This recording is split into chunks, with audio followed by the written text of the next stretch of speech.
शादी ठेठ पंजाबी परिवार में हुई।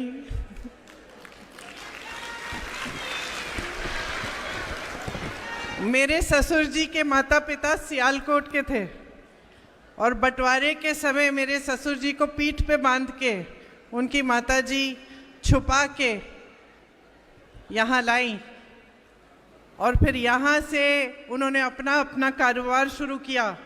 एकदम सब कुछ छोड़ के, अपना पूरा सारा जो भी था वह सियालकोट में छोड़ के जब यहाँ आए तो उन्होंने अपना कारोबार शुरू किया। मुरादाबाद में गए, पीतल का कारोबार शुरू किया। 5 भाई थे मेरे ससुर जी और उनके भाई, तो एकदम अच्छा बड़ा ठेठ पंजाबी परिवार था।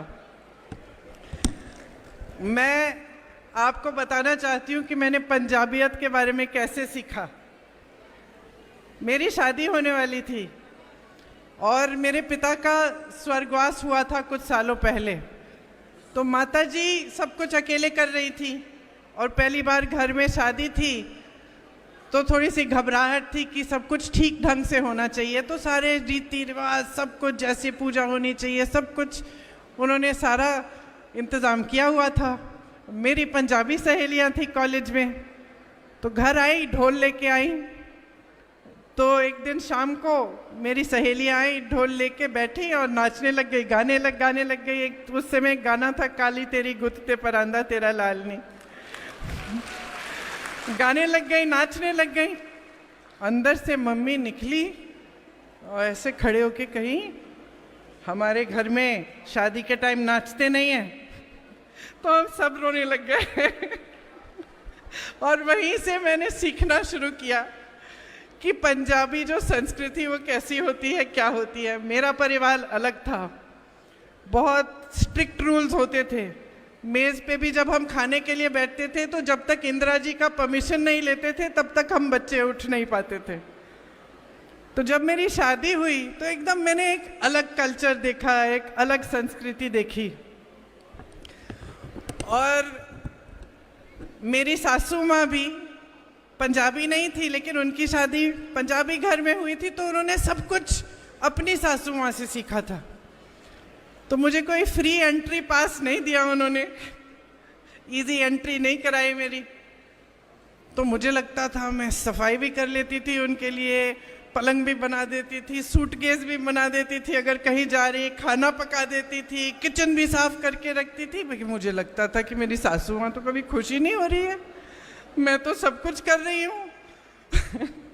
आपको मालूम है कैसा लगता है।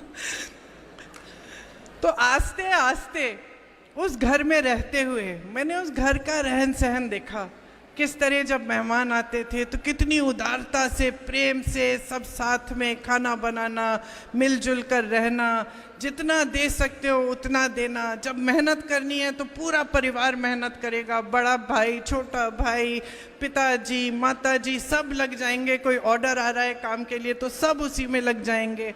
किस तरह से एकजुटता, जब मुसीबतें आई घर में, संकट हुआ तो एकजुटता, पूरा परिवार जो शायद पहले थोड़ी किटपिट रहती थी, लेकिन जब मुसीबत आई तो सारा परिवार एकजुट होकर खड़ा हो जाता था।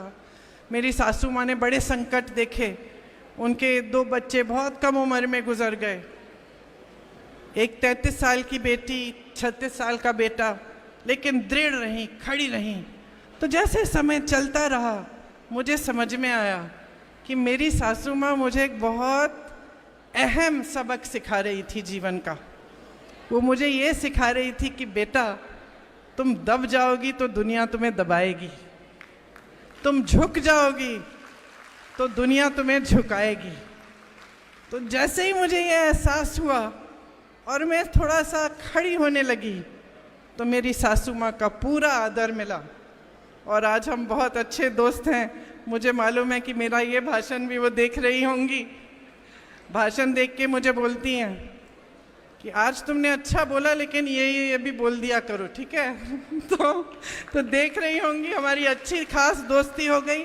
और पंजाबियत के बारे में मैंने उनसे सीखा, मैंने आपके रहन सहन के तरीके सीखे, खाना भी पकाना सीखा, राजमा चावल, कढ़ी चावल, सब कुछ। और सबसे अहम बात यही सीखी कि किस तरह से मेहनत से और साहस से जीवन की सारी मुसीबतों का सामना कर सकते हैं, बशर्ते हम गलत रास्ते को न पकड़ें और हम कभी झुके नहीं, अपने असूलों पर हम अटल रहें, दृढ़ रहें। एक ढीठपन होता है, वो ढीठपन अपने असूलों के लिए होना चाहिए।